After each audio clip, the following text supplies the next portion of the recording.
بسم الله الرحمن الرحيم. الحمد لله رب العالمين، والصلاة والسلام على خير خلق الله محمد وعلى آله وأصحابه الكرام وتابعيهم بإحسان إلى يوم الدين. ربنا أرنا الحق حقا وارزقنا اتباعه، وأرنا الباطل باطلا وارزقنا اجتنابه. ربنا آتنا في الدنيا حسنة وفي الآخرة حسنة وقنا عذاب النار. أو بلاكي أمسل بكرم.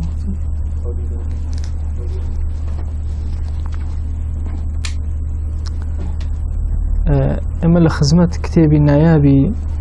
مختصر منهاج القاصدين لبشي مهلكاتا باسي غيبت آفات كان الزمان كيشي شامريتي لغيبت كردن باس من كرد استباسي علاجك أكين أفرمي وأما علاج الغيبة فليعلم المغتاب أنه بالغيبة متعرض لسخط الله تعالى ومقته.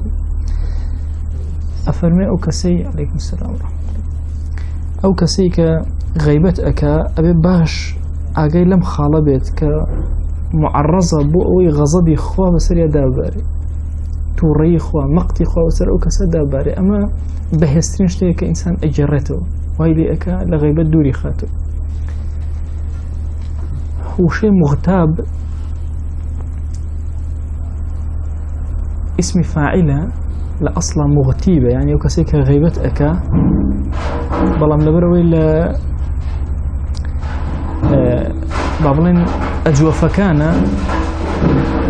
أوانيك الأجوفكانا أحكام كان بوشي وازية أبناء ألف مغتيبك أبيت مغتاب أفرمي بابزاني أم كسم معرضي أويا كابو خالي يكم أبي أقول له بك ممكن أم كسا رك تبر غضبي خوا وتوري خوا وخشمي خوا،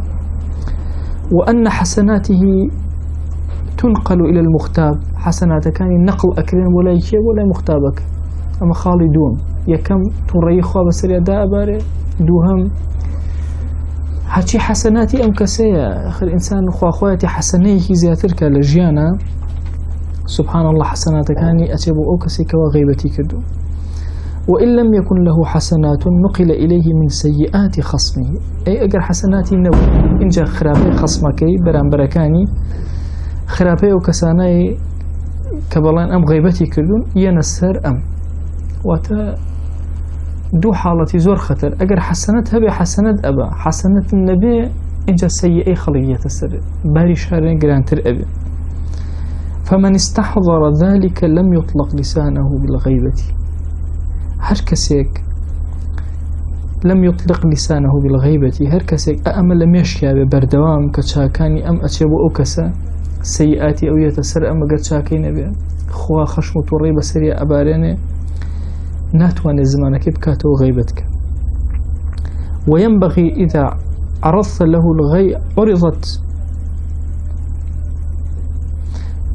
وينبغي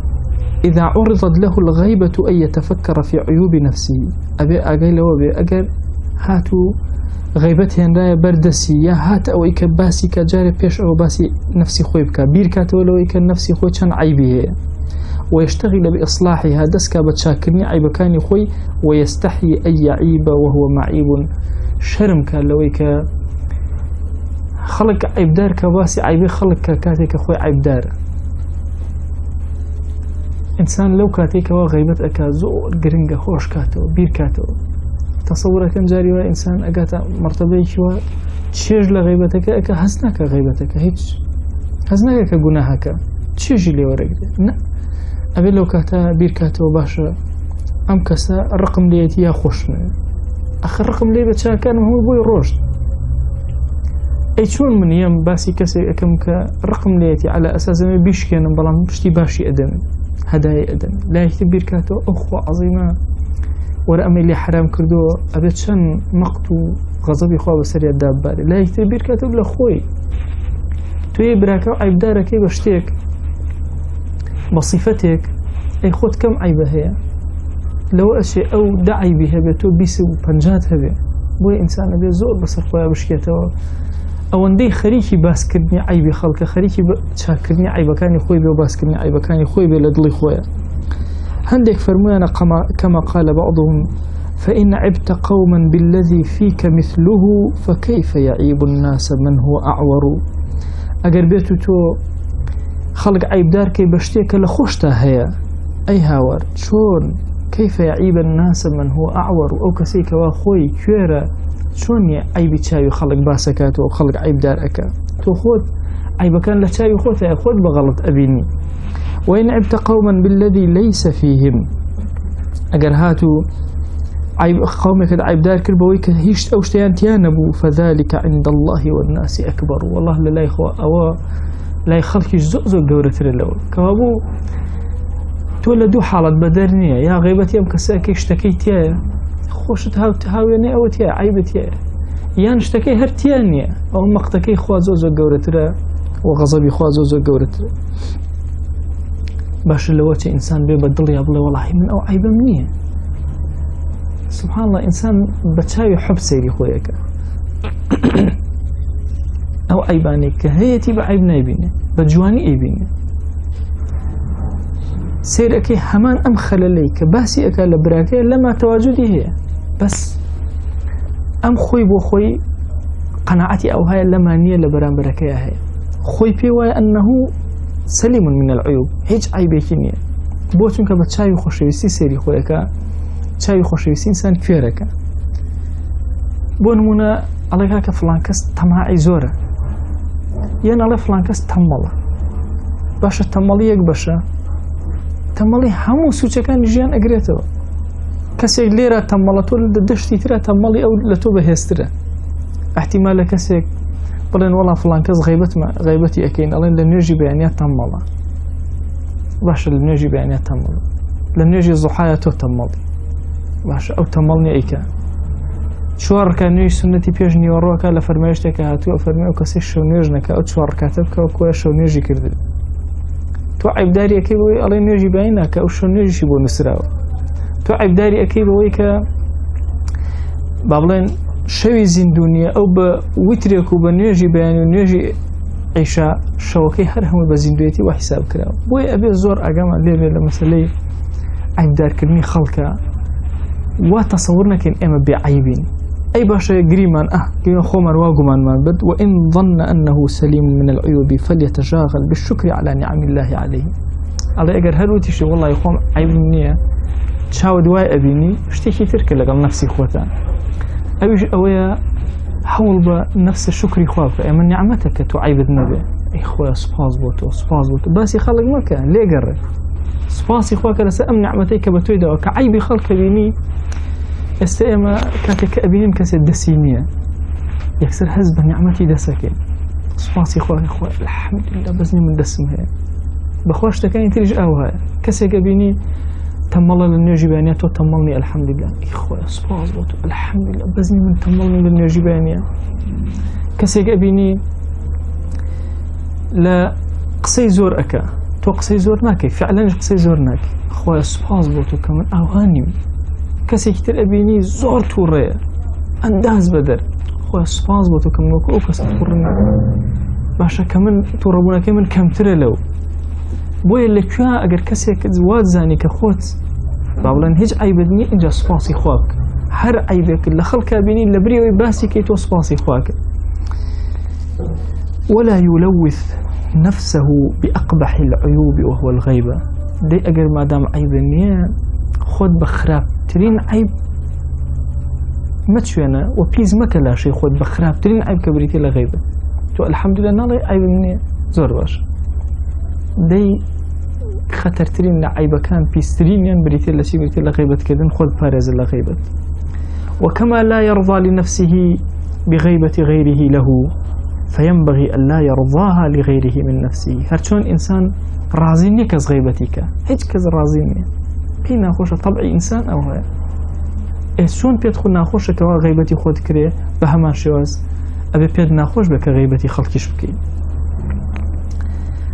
إن جاء لقل أمانشة طبعا هم علاج هر يكيان بوي غيبت علاج لو أشي كسيك بس بالله غضبي خواب كاتو مقتي خواب لو هرى يقري كسي كتير بالله شاكاني كاتو أروى لو هرى يقري كسي كتير بالله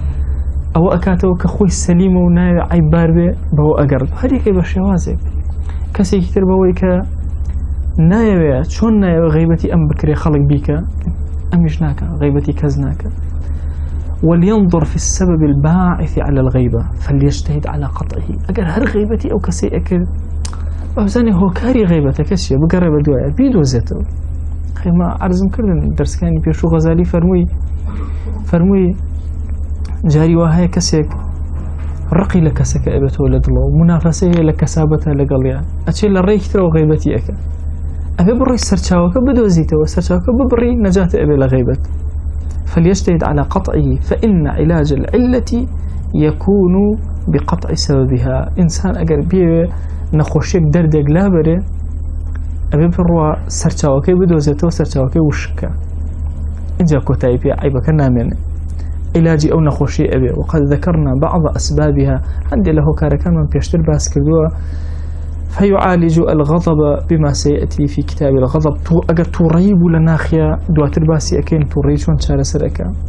ويعالج موافقة الجلاس بأن يعلم أن الله تعالى يغضب على من طلب رضا المخلوقين بسخطه أجر أشياء مثلا لقالها وكاركانيا أو أن شيء ألين أمش موافقين أكا باسي موافقا بوكردن موافقة لبيكينا موافقة لقريانا طبيعة إنسان لموافقة زور سينا لقالكم الله دوستا بهمويا بس باسي الدنيا بكن توش لخطو طبيعته لسه الدنيا لقالكم الله دوستا دائما باسي خواناسي ودين داري ونزيقونه ولا خوف توش طبيعته تسر أوا لقال هندي كسا دابنيشة مثلا بس غيبت كان توش موافقة أكي بخوت نازاني كاتي زين توش غيبت أكي تو نازاني أو درد لكيو أجر أم حالته بو طبعا موافقة وكاركيت شيء راس طبعك وجبلتك الإنسان بلام زور كات هوكاري سركي مثلا موافقة بريتي لوي كإنسان بيوايا أم مجلسة لعادز أبن الرفيقاتي ناكن أجر أمجوكو أوان نبي على بزانا هرش كسيك بيه رزامندي خالق بدز بينه بهوي توري خوا ورزامندي خالقي شي لدز درتي هر كسي بيه رزامندي خالقي بدز بينه بهوي توري خوا وهي خالقش لدز درتي خسر الدنيا والآخرة درتي أفرمي بل ينبغي أن يغضب على رفقائه أبي الله الرفيق كان يشي توربه لسرويك غيبت أكن وعلى نحو هذا معالجة البواقي كابو أبي بتشستر شاو كان بدوزته بيان قرتينه نجاتي تائر غزالي هرباسي زمان ما بوك إما الدودو غيبت أكن فيكو لكن لما جيت النبي ود الله إسراحت ناكا كوا غيبتي خلق أخوته هلا برخوته داين شغلي أخوف وأنت سخراب وأنا باش لا أبي إلا لما جيت باسي كي بوشي بوي شكاندن أزاين لا فكري أو شكاندن دروسة لا إي والله إنسان يجي أجر فصحي مسلمان كأخوي يقول فصحيك من ستر عيبا لأخيه المسلم ستره الله في الدنيا والآخرة كسي عيبي كسي مسلمان بشارته للدنيا وآخرته سبحان الله آخرت لبردم خويا لنا أم حشاماته وكوبته خوا فصحنا كأشارته أيجر كسي هتكي مسلماني كردو هتكي ستري مسلماني كردو عيبا كان يدرخص الله يفضحه الله ولو في جوف بيتي بالنا وكروكي مالك يا خويا بخوا فصحيك جاي يا اخو اخو بيك الادل نو مالك يا اخو تاخذ تصورناك عيبك الدركه باشا هو كاركي وي اخو لك شو عيبك مسلمانك نشادته ليرا عيبك تو دركوت باكشين سر غيبتي دل فصل لزمان درتشين لقل يكترا درتشين انسان جاري وهي خوي بو خوي غيبتك وقد تحصل الغيبه بالقلب هندي جار غيبت بدل دروسه بيت شلون غزالي بدل وذلك بسوء الظن بالمسلم أو إنسان غيبت خوي أوي لقال خلقها باسي كي بلام تو هلا دلي خوشتا أم كسر بيني وبي بغزيني وباسي بكيتو صفات خرابكاني إن جاء بيتا شي أتي تقالبي كتير وأبي جوية قماني خرابة مسلمانا أبي شك احتمال أمشتي كتو أم مسلماني بي عباركي أمشت لحقيقتها مسلماناني في أول بابلين كتو مسلماني في عيب دار أكيد بالحقيقة أمشتا خوي وانبي باشا كابو توتشي كله جماني خراب مسلمان بردو إنجا سوء الظن عقوبة تريه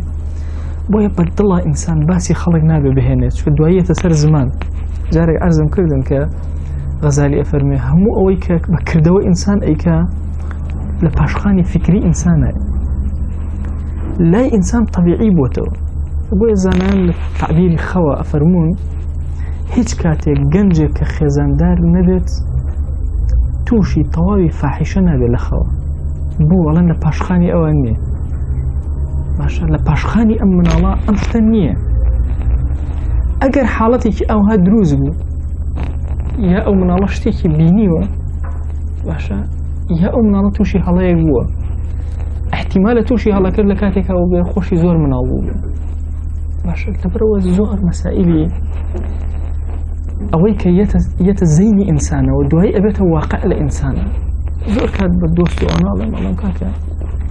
ئەگەر خەوێکی خراپتان بینی مەیگێڕنەوە چکە زۆر کات سەفاتەکانی تۆ دەرەخا خەو ئەگەر خەوەکەت خۆش بوو پێغەمبەر صلی الله علیه وسلم بیگێڕەوە باسی کە بۆ ئەو باسی کە بۆ ئەو زۆر گەورەیە ئەگەر زانیت خەوەکە خراپە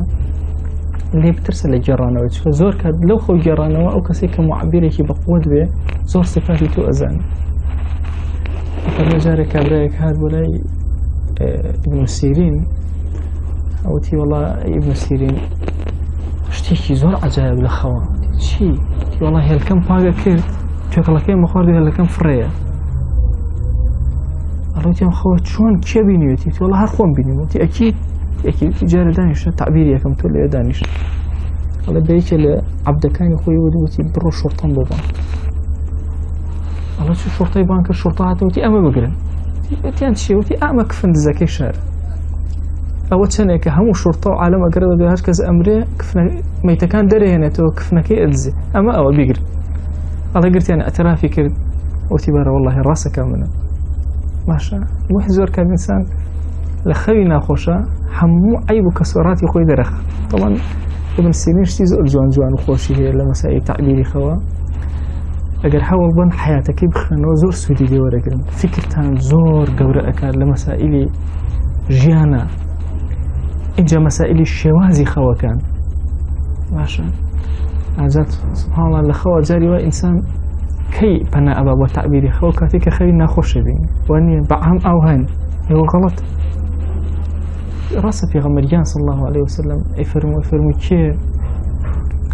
خەوێکی بینەوە با بۆمان بگێڕێتەوە تعبیری بۆ ئەکردنەوە لەولاتیش فەرموویەتی کە خەوی باشت بینی بیگێڕەوە بۆ دۆستەکانت ئەگەر خراپ بینی لێدەنگی شەڕەوە چکە احتیمالە یەکێ لە نهێنەکانی تۆ دەرکێ کە کابرای ئەکفەر دەست با بچینەوە سەر ئەسڵی بابەتەکە مەسائلی غەیبەت بەدڵ ئەکەوێتە غەیبەت سەر زمان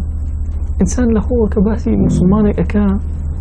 وا تەسەوور مەکە هەر لە خۆوە کە کتوب پڕباسی کرد بێ نا لە دڵتا لە مێشتا لە خەیاڵتا لە فکردا چەند جار ئەوەت لێ داوەتەوە چەند جار ئەو بکوژێنەرەوە باشە دۆزێکی تر دایدەسێنەرەوە اینجا هەریش ناکە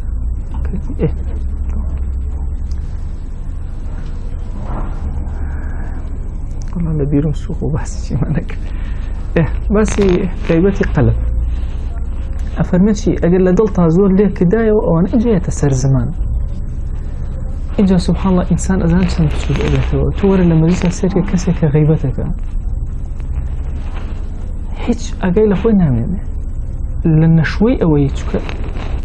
لە بەرامبەرەکەی ئەدا نەخۆی ئەو سەرکەوتنەوە سەر بەرامبەرەکەیە لەو غەیبەتە زۆر کە تووشی هەڵەی زۆر گەورە ئەبێت باشە لە مەجلیسەکە هەست بەوە ناکە کە ئەم بە سوک سەیرەکە ئەبێت جیبیلەتێکی زۆر طەبیعی باسیەکە ئەوە هۆکارەکەی چییە لە دڵیان لێکی داوەتەوە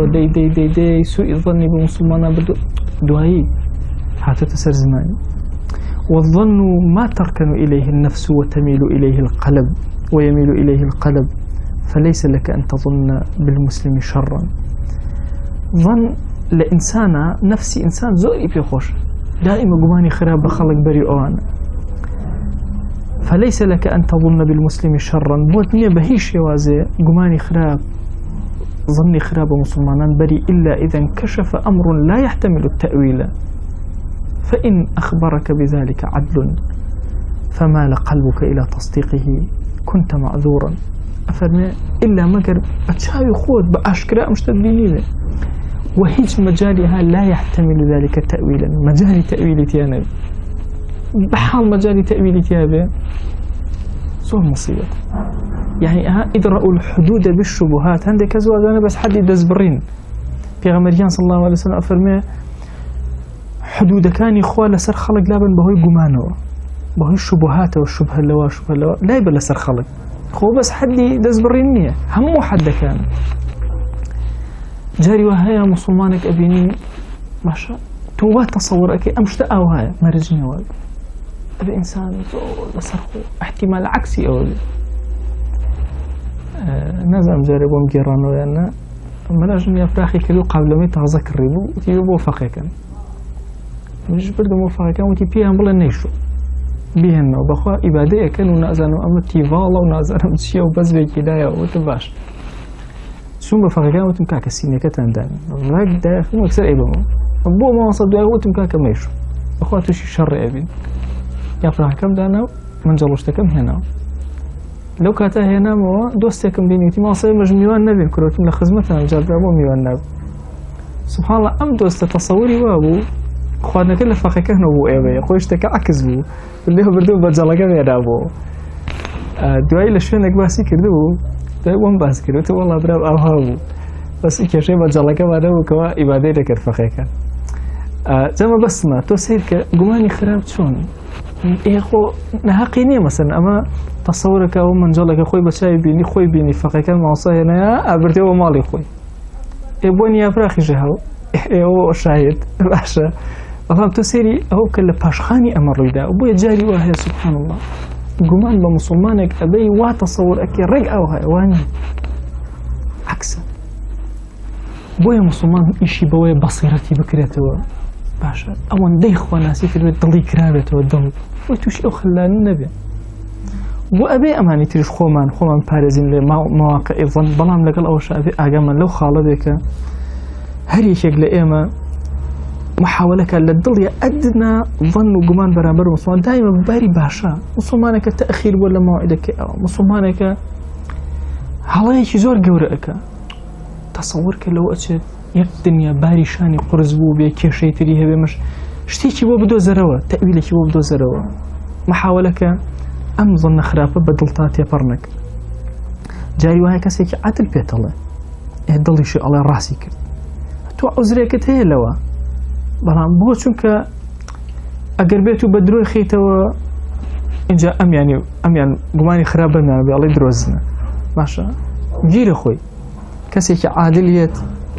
درود لنا بيني وشتك بو باسك اگر علي الراس نية قماني خراب لدلي خوتا طبعا ها بأشكرنا وتوشي شرقي اگر علي الراس نية قماني خرابة ميانا بي اگر علي الراس قماني خرابة يعني زور الإنسان عاقل لأنك لو كذبته كنت قد أسأت الظن بالمخبر فلا ينبغي أن تحسن الظن بواحد وتسيئه بآخر ناتواني والله قماني خرابة ميانا بيانا بل ينبغي أن تبحث هل بينهما عداوة وحسد بسيركي باش أمبيا أم غيبتي بوشي بومن باسكت بو أهل بني أمدو كسا رقي كيني حسادتي هي يانية باش أم تهمية شون فتتطرق التهمة حينئذ بسبب ذلك إن جاء التهمة لدلطايات أروى ومتى خطر لك خاطر سوء على مسلم فينبغي أن تزيد في مراعاته وتدعو له بالخير أي أجر حاد شبكم بدس قومية أو مسلمان بيني لو خاطريك خرافة وبدوما على التعويض ذكره وبشتي كثير تدعو له بالخير ضلي خود باكر دعاء وبك خواي جان أمبرام أو هلايك خواي عفوك خواي نراحتيك خواي عفوك بخاتي قوري خواي ليه ببوري يا ربي پروردگارا خواي أو إشي بو چار سركه كسي مسلمان بقول يعني تولى شخص لدولة إسلامية تو كسي نابيني بالشاهدي مسائلك الزنا رويدابي شوار شاهد بين وبلن والله أوائم بيني ما نفلان كالزنا كده نابيني يعني شخص صالح حكم الإسلام اشتوار تيارون ده شو كسل سجماني خراب لقال كتير نأجيا سجماني باج لقال كتير أجيا أتوسير كان مدة لهم فيش زمانه چەند خەڵک سادە لەگەڵ یەکترا ئەژیا ئەی ئێستا چۆن خەڵک لە ئێستا ئێمە هەمومان مەسائلی مادی دائیمە لەگەڵ یەکترا لێکە دێنە باوکم باسی ئەکرد ئەیوە هەتیو بووم وردە پارەم ئەدا بە پیاوێکی ساڵح بۆم هەڵگرێ ئەی تا 300 دینارێک ئەوی خۆم نووسی بووم لای خۆ پێم دابوو ئەوە ڕۆژی هاوبە مێشکماوتم پیاوە پارەکەم نەخوا ڕۆشتم وتم وڵاتم پارەکەی لێ ئەسەرنەوە ئەی چووم داوام لێ کردوتم پارەکەم بەرەوە ئەوانە ئەی گەنج بووم ئەیوەتی ڕۆڵەیە خوا بە خێر بیتەوە بەخوا ئەم بارە قورسە لەسەر شانە سوکەی زۆر مەمنونەوەم ئەی چوو بەردێکی دەرهێنا لە ماڵەکە و پارەکەی دەرنەوە ئەی دەرێنە پێدان 500 دینار بوو وڵای حاجی حمە ساڵی نای حاجی حمە ساڵە بوو عافیکە وڵای 300 دینارماوە بە تۆ نەڕۆڵە تۆ هەتیوی ماڵی هەتی و هەموو جارە کاسبین پێ کردووە چەندی زیاد کردو لێوە بۆم داناوی تا گەیشتۆتە ئەوەن سیرکە مەسەلەن ئەم پیاوە چەند ئەم ترساوە لەوەی کە بیخوا ئەو بەعکسەوە ئیضافی خستووە سەری ئێمە لە حیاتمانە تۆ سیرکە ئەها خەڵکان چۆن لەگەڵی ئێستا هەمووی جیهەتی مادی لەگەڵێکا ئەخوێنرێتەوە حتا وای لێ هاتووە کەسێک داوای قەرزێک لێ ئەکا 100 حیسابەکەی احتیمالە نەیهێنێتەوە يعني تصورة كان زمانك أبوه حس كسبوا دواء قرض أو أنا متمانين بخوا أو يكسر بيان دواء خو احتمال يكون نيهنته والله أمن دم متمانة كان بخوا كاري أي شيء أصلا كله هنا يتلي بس سبحان الله زمانك تشيد ليئك والليئك دائما هم بقماني خرابه أم كسر دواء قرضك تقول بري قماني باش بلا إيه هنته ويكسر قماني خراب يتمشك الله والله نيهنته الدواء يوش نيهنته أنا عند ظن عبدي بي إن خيرا فخير وإن شرا فشر بويا زور گرنگه ئێمە دوعا بۆ بەرامبەر و بە گومانی باش هەڵەیەک ئەبینین خوایە ئەمەڵەی بۆ چارەسەرکە خوای لەو ئەچێ چای من نەمبینی وإن تحققت هفوة مسلم فانصحه في السر ئەگەر زانیت مسلمانێک قاچی هەڵخلیسکاوە تووشی هەڵەیەک هاتووە تحقیقی کرد وا بوو تەواو برو زور بنهيني أمي بوشارة سرك واعلم أن من ثمرات سوء الظن التجسس أقول لي قماني خراب زور بخلق بدي أشي تبابي تجسس جا جاسوسي أكي فإن القلب لا يقنع بالظن شو كدل ناتواني قناعتك بقمان وردوات لي أكابا دويشتك أريدوش تجسس أبي بل يطلب التحقيق فيشتغل بالتجسس وادي أكا مشغول أكا بجاسوسي بسر خلفي مسلمان أوش نهيدوها من اليكراوة لأنه يوصل إلى هتك ستر المسلم ولو لم ينكشف لك باشا وات ليك ستر مسلمان ورد درخي باخوشي درنك وتبي خود أتي بدوايا كان ولو لم ينكشف لك كان قلبك أسلم للمسلم أجر هاتو أمدبو كشف نبو باشا والله بدوايا نروشتي أو الزوز باشتر بو دلي تو كدلت آرام أكاتو هواش دكات مسائل دل وبمان بردن برايانم زور خطري في جوري لسر ام والله أمر أمي إسلامي بويا يكناكيتو هم بقمانو إمام محاولة ما نأكل كم الله اللي جانبون خلق المسلمان هم يكخين والتوجهات السياسي وفكري وآنو هيج مجلس يقدانا نشتم من خلقك هم بقمانو ولا يكترنا الروان بوي قد بركتنا بيني لو مجلسانا وناش قيت النتيجة وناش قيشتين هر جاري دا نشتين هر كقصيك بكردها هم يبيني لي كده باش ابو قصيك زين شو مصلحتك حزبك خويا يا فكرك خويا او يتري جوابي كده او يتري جوابي كده النتيجة نقيشت النتيجة شكو بدلي باكا ولا قال يكتر دانا نشتين بقماني خراب هم قمانو بيكتر قبل النتيجة نقيشت النتيجة وما تو اشتي دروس كان مسلمان كردستان هم لجير اشتكا كوبيتو بتواني هنغاري جوربني بۆ چونکە تەڕەقوبی دڵی هەر کەسێکمان بە گومانێکی زۆر خراپەوە بۆ بەرامبەر شەوبیری لێ کردەوە ئەو بۆچی ئەو قسەی کرد مەساڵحی ئەو کەسە چییە لەوە جاری وا بوو دەنگدانیشی لەسەر ئەکرا دەنگدان لەسەر شتێک ئەکرا ئەیان و کاکە ئەوە باشە دوای هەڵەوەشایەوە دەنگدانەکەش بۆ چونکە دوای هەموو بیری لێ کردەوە ئەوەنەی زەرر من تێ ئەوەنە قازانجی ئەو تێ بە گومانی باشەوە نەبوو نەماتوانی هیچکی ئێستش ئاو هەیە لە بینی یەکترە ئەبێ شتێکی تر بکەین بڕیار بین هەموو بە یعنی بە گومانێکی باشەوە لەگەڵ یەکترا تەعامل بکەین وەی بتوانین هەنگاو بنین ئێستا ئەو چینی مەلا مەسەلەن بۆ کۆ نابینەوە ئێمە بۆ نایەن بین مەسەلەن بزانین چۆن خزمەتی دین بکەین هەموومان بە گومانی خراپ و لێکتە ئەڕوان کەسمان نامانێت ئەوی تر بەخوا ئیشێکی هەیە بە مەسەلە کەسمان لە کەسمان نزیک ناکەوینەوە چکە بە گومانی خراپ بۆ سەیری یەکترەکەین بانخواز بۆچی لەگەڵ یەکترا کۆ نابنەوە شێخەکان بۆ لەگەڵ یەکترا کۆ نابنەوە ئێستا ئەمڕۆ گیرۆدەی ئەمە ئەوە نین بڵێن وڵات چەند تەوەجۆیەکی سەرەکی هەیە لە کوردستانە ئەتۆ سێرکەم بەس لە سەلەفیەتە چەند خەت هەیە لە سۆفیەتە چەند خەت هەیە لە جیهادیەکانە چەند خەت هەیە لە داعوەکانە چەند خەت هەیە کورە لە مەلاکانە چەند خەت هەیە یەک ناکەوین هەمووشی گومانی خراپە بە یەکتر ئەگەر وردی کەینەوە هیچ کێشەمان نیە لە بین یەکترە غیری گومانی خراپە ئەگەر ناوەرە مەسەلەن بە گومانی باشەوە هەر کەسێک قسەیەکی کرد ئێمە سێری گومانی باشکەین لەگەڵ یەکترە ئەمە وا تەسەوڕەکەین سیاسەت ئەوەیە ئەڵێن ئینسان زیرەک بێ لە سیاسەتە ئەوەیە گومانە خراپەکانی وەڵڵاهی وەها نییە سیاسی موسڵمان ئەو کەسەیە بەسیرەتی ئیشەکە نەک بەسەر و گومانی خراپی ئاتۆ سێرکەن سێری بەسیرەتکەن ئەوە کەسێک ئەبینە ئیمامی عومەر ئەڵێ ئەو کەسە کێ بوو لێەوە ئەفڵان کەس بوو یەکسەر پەلامەرەدا ئەیگرێ شمشێرەکەی لێ ئەسەنی ئەیباتە لای پێغەمبەری خوا صلی الله علیه وسلم یا رسول الله ئەمە هێناوە وا هەستەکەم شەڕی پێ بێ والله یا رسول الله من بۆ نهاتمە هاتووم نازانم سەری سەر لە خزم ئەدەم و ئەوانە دوایی پێغەمبەری خوا صلی الله علیه وسلم پێ ئەڵێ ئەی تۆ لەگە فڵان کەسا دانەنیشتی قەراتە نەدا بێبێن بکوژی سەری ئەو فیراسەتەکە کە ئیمامی عومەر هەیەی ڕێک لە شوێنی خۆی ئەی پێکی لەکوێ هەیە وەرە لە مێژوە بخوێنەرەوە موسڵمانان با بڵێن ئەسحاب بەو گومانە خراپە تەعامولیان کردبێت نا وەڵڵا هاتوو بە فیراسەتێکی وە وریایەکی ئەوها کاتێک کە ئیمامی عومەر بە خادمەکەی وتی خەنجەرێکم بۆ دروستکە ئەویش وتی خەنجەرێکە بۆ دروستەکەم لە شەرق و غەربە عەرەب و عەجەمە دەنگ باتەوە وتی تهدیدی کردم ئەوەی کە لەگەڵا وتی قوربان تهدیدی شێخ وەڵڵا ئەمێکی فەقیری داما وتی خەنجەرێکی ئەوە بۆ دروستەکەم هیچ خەنجەرێک نییە لە شەرق و غەرب و عەرەب و عەجەمە دەنگ باتەوە مەگەر منی پێ بکوژن ئەوە تهدیدە فعلا تهدید و دوایی خەنجەرێکی زەهراوی دروست کرد ئیمامی عومەری پێ شەهید کرد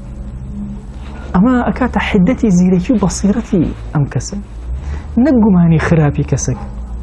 هەموو شتێک ئەوە یعنی بە وریایی دڵیان کرا ئەوەندە خواناسییان کردو و گومانی باش بە یەکتر خوا دڵی کردوونەوە چای ڕۆشن کردوون ئێستا ئێمە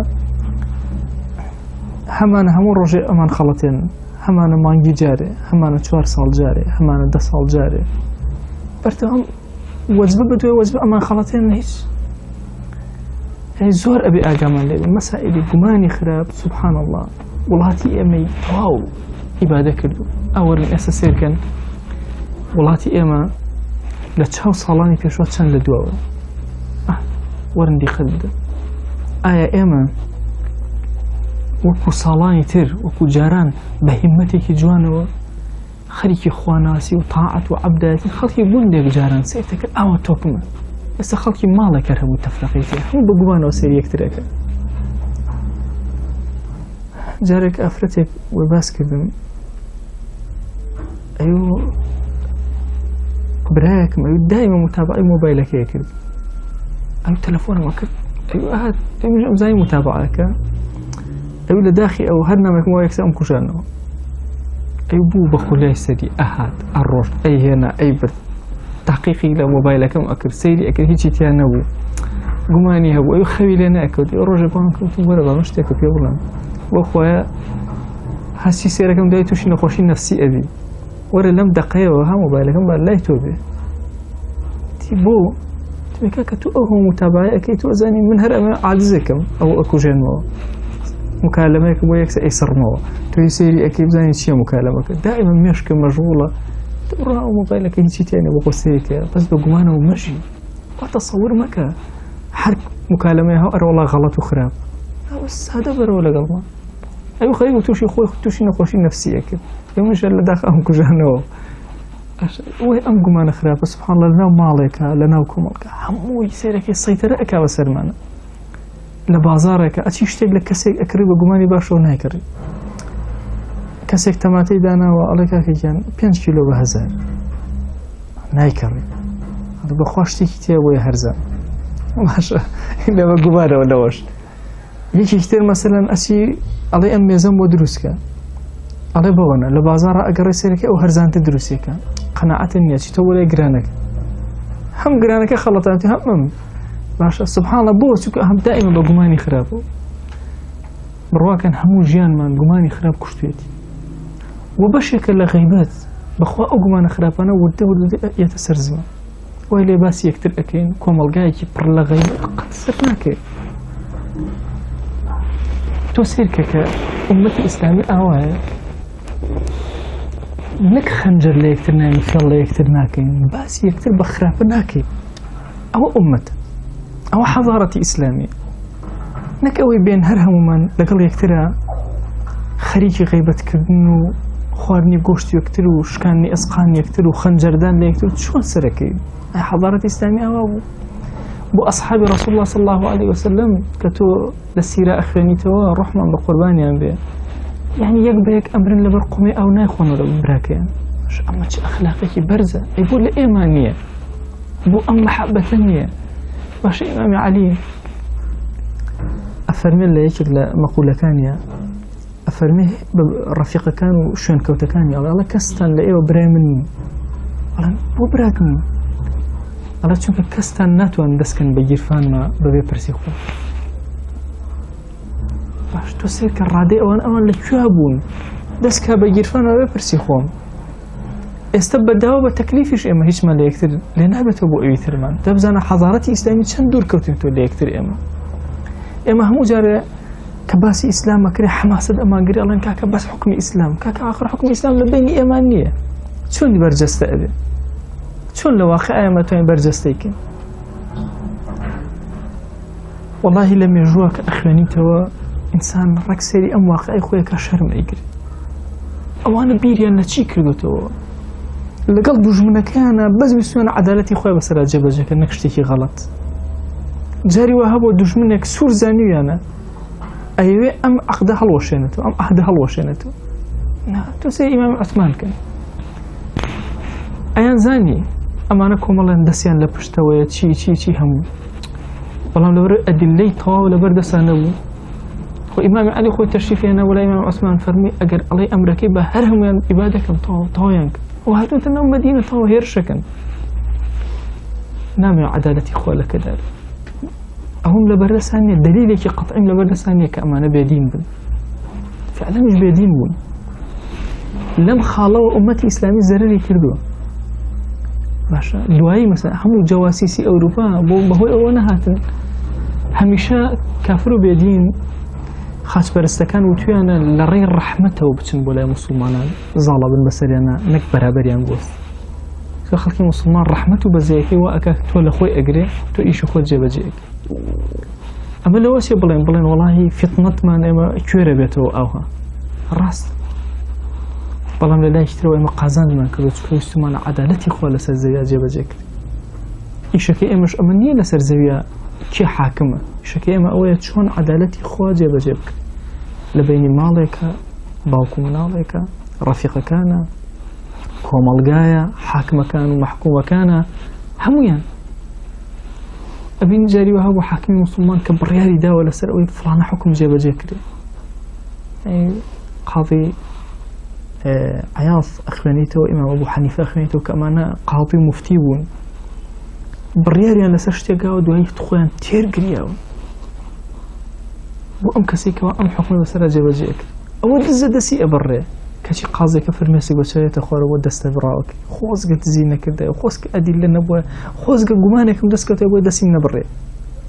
کابرێتە لای پێغەمبەری خوا صلی الله علیه وسلم یا رسول الله زینام کرد پشتی تێکەم بەشکم قسە نەکە دەی هەر واز نایەنە لە ئەخیرە بە ئافرەتەکە ئەڵێ بە غامدیە ئەڵێ بڕۆ بە مناڵەکە لە دایک بێ دوای فترەیەکیەوە مناڵەکەی هێناوەتەوە یا رسول الله صلی الله علیه وسلم پاکم کردەوە مناڵەکە لە دایک بوو نیەتەوە دەبڕۆ با گەورە بێ دوای فترەیە هێنێتەوە نانێکیەوە بەدەستیەوە بۆی پێغەمبەری خوا صلی الله علیه وسلم بزانێت کە خۆی لەسەر خۆی ئەتیمادی بەستووە یا رسول الله پاکم کردەوە حتى ئەو قۆنا ئینجا پێغەمبەری خوا صلی الله علیه وسلم بڕیار ئەدا لەسەرەوەی کە حەدی لێ دەرکرد ئەیەوێ لێی دوور خاتەوە یەکێکتر یەک گەنجێک یا رسول الله صلى الله عليه وسلم زینام کرد ئەڵێ هەلا قبیلتها احتمالا ماچت کرد بە زینا نییە بڕۆ ناڕۆ ئەڵێ زینام کرد یا رسول الله صلى الله عليه وسلم ئەڵێ لعل ضاجعتها لەو ئەچێ لەگەڵ ڕاکشابی بڕۆ ئەوێ بڕوە ناڕۆ ئەها سیر کە کابرا خۆی بە زمان ئەڵێ زینام کرد هێشتا ئەترافەکەی لێ وەرناگرێ باشە 4 جار دووبارە ئەکاتەوە هەندێکە فەرموونی ئەتراف بە 4 جارە لە زینایە 4 جار لە 4 کاتی جیایە ئەم کەسە ئەبێ ئەتراف کە چکە احتیمال ئاگای لە خۆی نەبێ با بیر کاتەوە پەشیمان بێتەوە بڕوا بینی خۆی خۆت تەوبەکە مەبەستم لە چێ گومانی باش ئەها پێغەمبەریان صلی الله عليه وسلم ئەم کەسە خۆی ئەترافەکە بەڵام بەرەوباری باشی ئەبە لەوە ئەچی ئەوا بێ لەوە ئەچی ئەوا بێ بەس بۆی حادەکە بەسەریا جێبەجێ نەکرێ ئەی ئێمە یین تەڕەقوب ئەکەین شتێکی زۆر ئەدۆزینەوە ئەو گومانە خراپە گەورە ئەکەین ئەکەینە واقع چەند کەسمان هەیە لە ژیانمە هەمومان پێمان وا بۆ شتێک 100% ئەوهای واژ نەبوو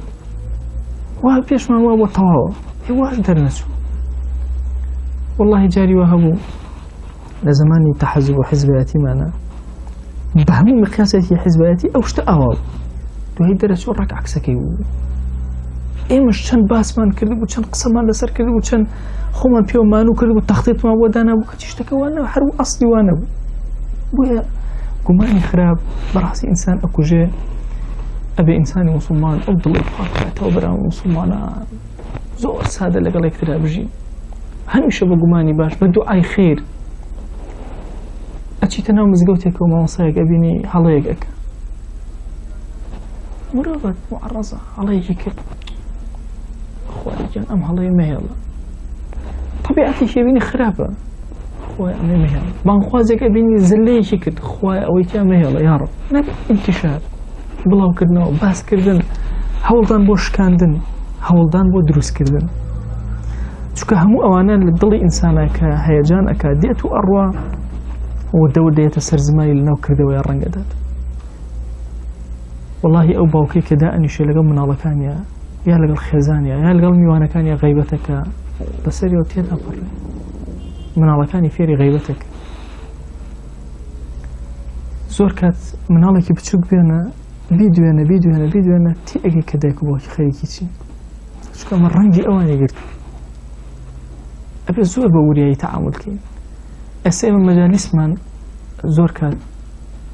ئەبینی مەسەلەن مناڵەکە حەزەکەی بێتە مەجلیسی پیاوانەوە زۆر غەڵەتە چونکە هەموو مەجلیسی پیاوان ئەو مەجلیسە نییە جاری وایە پیاوەکان قسانێک ئەکەن ئیسفادەی لێ ناکە ئەو مناڵە زۆر زەرری لێ ئەبێ کۆمەڵە ڕەفیقی فەقیهەتیم هاتبوو ئاگام لێ نەبوو ئەحمەدی کوڕم چوو لەگەڵیان دانیشتو ئەوانە ڕەفیقی مناڵی یەکترن لە مناڵەوە اینجا نوکتە و شتیان گێڕابووە بڕێک خۆ من نازانم چووم چی بێنم ئیتر قسان کردو ئەحمەد زۆر لەم نوکتە و شتانە تێناگا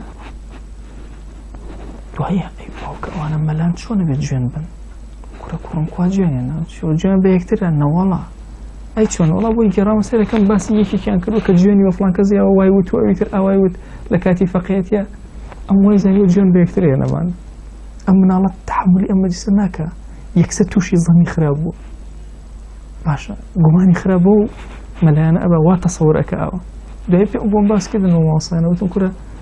ئەو خۆ مناڵەکە ئێستا تەسەووری ئەوێ بۆ ئێوە چۆن بێ کاکە بۆیە مەجالیسی عولەمای کۆن یەکێک لەوانە مەلای گەورەی سلێمانی خەتیبی گەورە ئەڵێ بە حەیاتی لە مەجلیسی مەلەکان ئێش کەسێکی غێرە مەلە دابنیش کاکە مەجلیسی عیلمە تێناگەن لەو مەجلیسە زۆر کات ئێمە گومانە خراپەکان هۆکارەکەی چییە شوێنەکە شوێنی خۆمان نییە شوێنی خۆمان باشە من پیاوێکی سیاسیم نە ئەچم لەگەڵ هەنی کەسی سیاسیە دائەنیشم یەک دنیا گومانی خراپ توشمە ئەتوێتە سیرکەن جارێک وتارێکە دکتۆر سەڵاح بەرزنجی میلەتی کورد 5 ملیۆنین 10 ملیۆن سیاسیمان هەیە هەمووی هاتووە دانیە سەیری ئەخبارەکە و سیاسەت دنیا چی لێت و ئەرە وەڵڵا ئاوایان کرد ئینجا لە مەجالیسە هەمووان باسیەکەینەوە ئێستا ئیخبار و ئیعلام سەیطرەی کردەوە سەر ئێمە هەموومان لە چاپێکەوتنێکە فرانس هەریری قسەیەکی هەیە ئەڵێ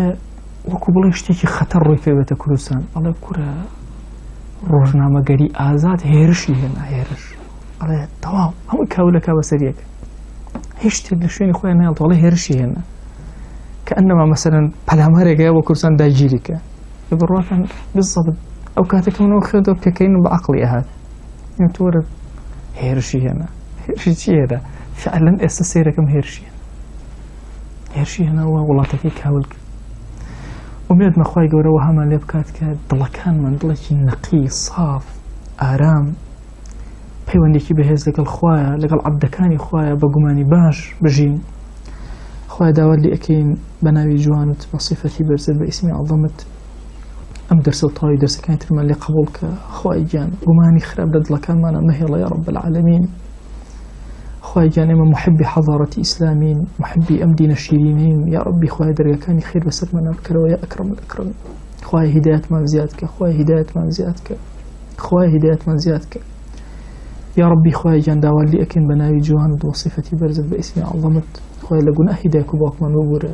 لە گوناهی براو خوشەکانمان ببوورە لە گوناهی خێزان و هاوسەر و مناڵمان ببوورە لە گوناهی مامۆستا و قوتابیەکانمان ببوورە لە گوناهی دراوسەکانمان ببوورە یا رب العالمین لە گوناهی هاو نیشتیمانیەکانمان ببوورە یا ربی خوای گیان گوناهانێ بە ئاشکرا کردومانە داوای عەفوت لێ ئەکەین گوناهانێ بە نهێنی کردومانە داوای عەفوت لێ ئەکەین گوناهانێ خەتەرەی کردووە بە دڵمانە داوای عەفوت لێ ئەکەین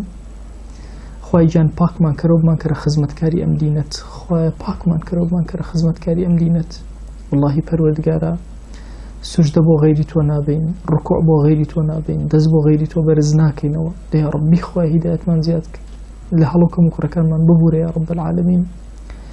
خوای گیان بەزەی بەسەر ئەم مەجلیسەی ئێمە ببارێنە تو گەورەی خۆت کەسمان ئەم مەجلیسەمان بەجێ نەهێڵا بە ئیلا سەرجەم حاجە و ئیشەکان بۆ جێبەجێ کردبین خوای گیان ئەم مەجلیسە بەجێ نەهێڵین لە سەرجەم گوناهمان ببووری خوای ئەم مەجلیسە بەجێ نەهێڵین پەروەردگارە إلا لجل مهرباني تو لجل آرامي ورحمة بزيتو يا ربي خويا أما لسه بجبيالين خويا جان داوال لي أكين بقوري خوت پروردگارا أو من نخوش شفاء بو بنيرا أو من عجزك هي بو بركرة يا رب العالمين خويا إما زور فقير تو زور دولة من إما لها مشتكى فقير زمان من كولا طل من خرافة دستكان من برتاوانا يا ربي خويا درونكي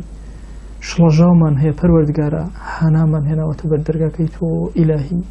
دەرگا خێرەکانمان بەسەرا بکەرەوە یا رب العالمین خوای گیان ئێمە تەنها لە بەرخاتی تۆ ئەلەم شوێنە کۆ ئەبینەوە و خەریکی ئەم دەرس و دەورە ئەبین یا ربی خوای گیان ئەم مەجلیسە چۆن لێرە ئاوا دانیشتوین لە بەهەشتا لە خزمەت ئەو پیاوە گەورانەی کە ناویان ئەهێنین یا ربی پەروەردگارە لە خزمەت ئەوانە کۆمان کەرەوە بخزمة أصحاب من بقينا يا ربي خويا بخزمة خلفاء أربعة من بقينا لخزمة بياوة عادل وقورة كان وخزمة كاراني إسلاما خويا جان دعوات لي أكين لخزمة أوانا حشر منك لجا سيبري الله رسول الله صلى الله عليه وسلم حشر منك خويا جان